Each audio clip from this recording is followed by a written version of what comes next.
Hello friends, welcome back in your best channel MS coaching institute. Friends, आज मैं live processes lesson का part number 5 पढ़ाने जा रहा हूं और जिसमें मैं आपको क्लासिफिकेशन ऑफ होलोजोइक न्यूट्रिशन के बारे में बताने जा रहा हूं। जी हाँ दोस्तों, इसके प्रीवियस वीडियोज में मैंने आपको होलोजोइक न्यूट्रिशन तक का सारा चीज बता दिया था। अब हम लोग पढ़ेंगे कि होलोजोइक न्यूट्रिशंस के भी कितने क्लासिफिकेशंस होते हैं, मतलब होलोजोइक न्यूट्रिशन के अंदर आने वाले ऑर्गेनिज्म किन किन तरीकों से, किन किन मोड से, किन किन तरह से फूड को गेन करते हैं। तो आइए दोस्तों, हम उसके बारे में पढ़ना शुरू करते हैं। तो सबसे पहले यहां पर बात आती है कि होलोजोइक न्यूट्रिशन क्या होता है, व्हाट इज होलोजोइक न्यूट्रिशन।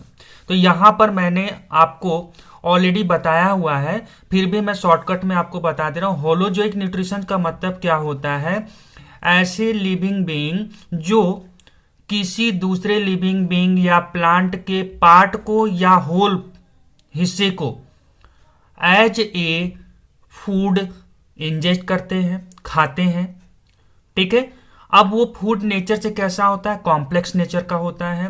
उन फूड को कॉम्प्लेक्स नेचर का जो होता है उसे खाने के बाद, इंजेक्ट करने के बाद उनको सिंपलर फॉर्म में कन्वर्ट करना, मतलब डाइजेशन करना, फिर उसको सेल के थ्रू यूज करके डिफरेंट बॉडीज एक्टिविटीज में उनको परफॉर्म करना ही हमारा क्या कहलाता है, होलोजोइक न्यूट्रिशन कहलाता है।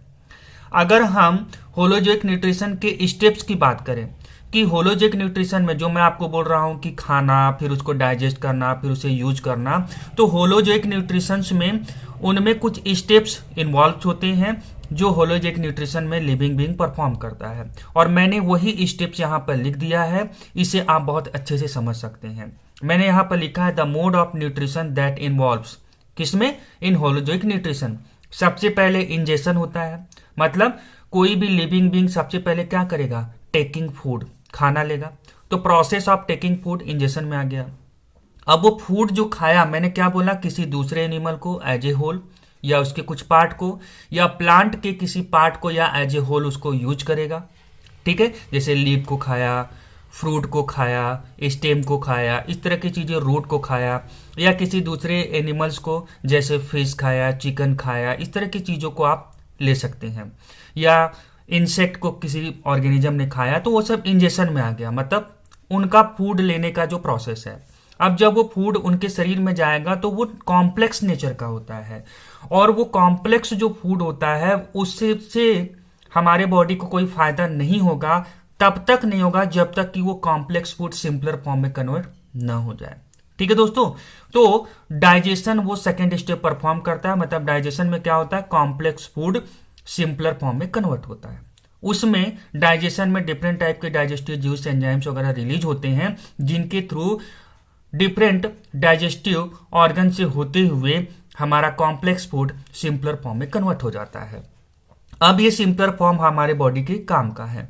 तो थर्ड स्टेप होता है एब्जॉर्प्शन। एब्जॉर्प्शन मतलब वो डाइजेस्टेड जो फूड है जो सिंपलर फॉर्म में कन्वर्ट हो गया है, अब वो ट्रांसपोर्ट होता है थ्रू द ब्लड सेल्स, और हमारे सेल्स के थ्रू उसे क्या कर लिया जाता है, उन डाइजेस्टेड फूड को, न्यूट्रिएंट्स को एब्जॉर्ब कर लिया जाता है।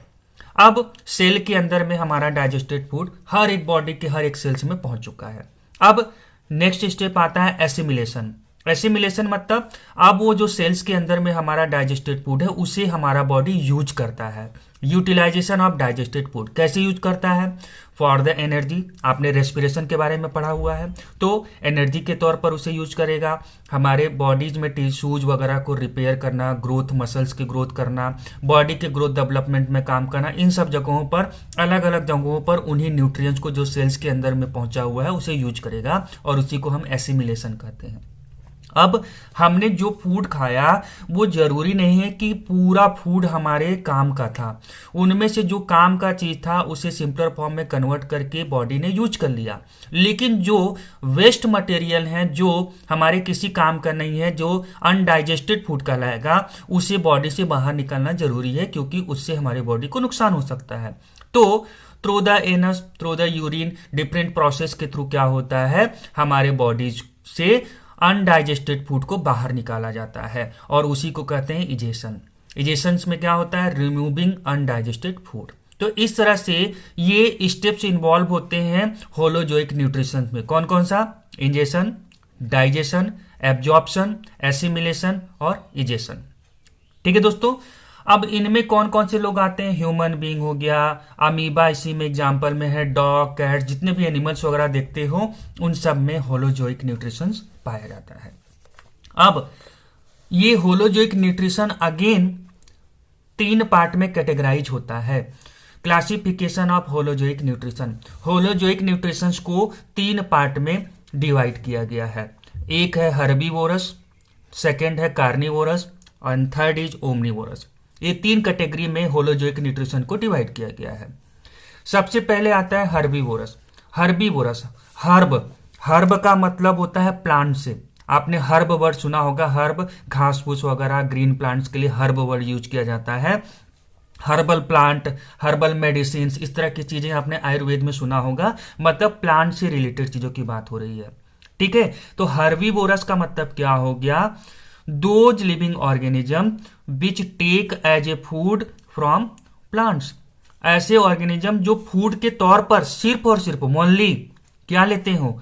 प्लांट्स को यूज करते हैं। मतलब प्लांट के किसी पार्ट को या प्लांट को यूज करते हैं, उनके फ्रूट को खाते हो, उनके लीफ को खाते हो, उनके स्टेम को खाते हो, उनके रूट को खाते हो। ये सारे जो एग्जाम्पल्स हैं ये हर्बीवोरस में आ जाएंगे। मतलब ऐसे लिविंग बीइंग जो सिर्फ प्लांट के पार्ट को खाते हैं या प्लांट को खाते हैं, अदर किसी चीज को नहीं खाते हैं एज ए फूड, वो हर्बीवोरस में आएंगे।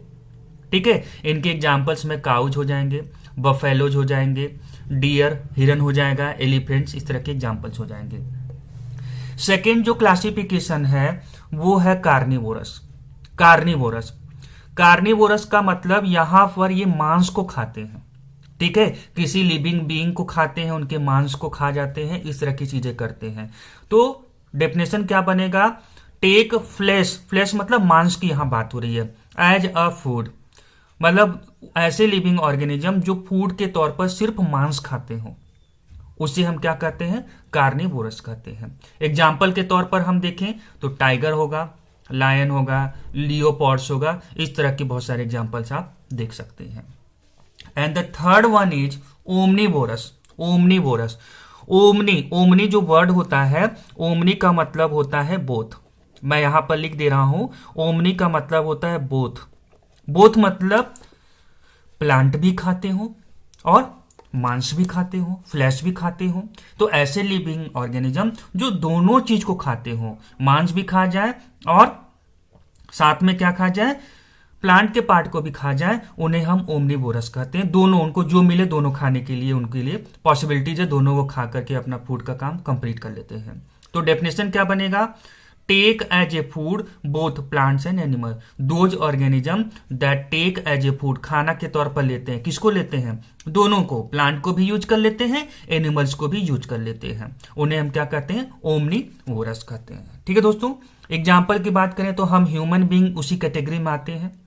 ठीक है दोस्तों, मतलब जरूरत पड़ने पर ह्यूमन बीइंग क्या करता है? ग्रीन प्लांट्स के पार्ट को, वेजिटेबल्स को, फ्रूट्स को, लीव्स को, जैसे हम लोग कैबेज वगैरह खाते हैं वो लीव्स के हिस्से में आ गए, इस तरह की चीज़ों को हम यूज करते हैं। जरूरत पड़ने पर नॉन वेजिटेरियन जो हम लोग कहते हैं, नॉन वेजिटेरियन मतलब जरूरत पड़ने पर वो चिकन, मटन, फिश, ये सब चीज़ों को खाते हैं। तो ये ओमनीवोरस में आ गया। इसके अलावा पिग होता है, कॉकरोच का एग्जाम्पल आप देख सकते हो। ये सारे लोग वो हैं जो ओमनीवोरस के अंदर में आते हैं। तो इस तरह से दोस्तों होलोजोइक न्यूट्रिशन 3 पार्ट में डिवाइड होता है और इनके बारे में आप पहले भी पढ़े होंगे, लेकिन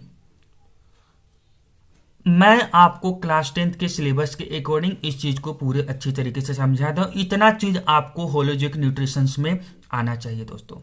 तो आई होप कि होलोजोइक न्यूट्रिशन क्या होता है, होलोजोइक न्यूट्रिशन में कौन कौन से स्टेप्स इन्वॉल्व होते हैं और होलोजोइक न्यूट्रिशंस के कौन कौन से क्लासिफिकेशंस हैं, उनके एग्जाम्पल्स कौन कौन से हैं और वो किस तरह से क्लासिफाइड किए गए हैं, ये चीजें आपको अच्छे से समझ में आ चुका होगा।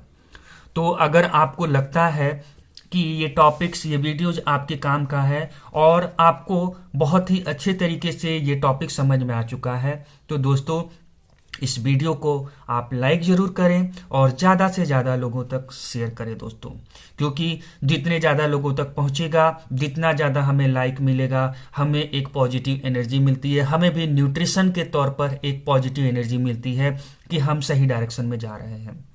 और दोस्तों, अगर अभी तक आपने चैनल MS कोचिंग इंस्टीट्यूट को सब्सक्राइब नहीं किया है तो सब्सक्राइब करके रेड बटन आपको दिख रहा होगा, उसे क्लिक आप जरूर कर दें। जैसे ही आप क्लिक करेंगे, अगर उसका रेड कलर डिसअपियर हो जाता है सब्सक्राइब का, तो समझ जाइए आप MS कोचिंग इंस्टीट्यूट के वर्ड में एंट्री कर चुके हैं। दैट मीन्स आपने MS कोचिंग इंस्टीट्यूट के चैनल को सब्सक्राइब कर लिया है। और जस्ट उसी के बगल में बेल आइकन होगा, उसे भी आप जरूर क्लिक कर दें, ताकि फ्यूचर में हम कोई भी वीडियो अपलोड करें तो उसका नोटिफिकेशन सबसे पहले आप लोगों तक पहुंच जाए। So thank you for watching this video and have a nice day.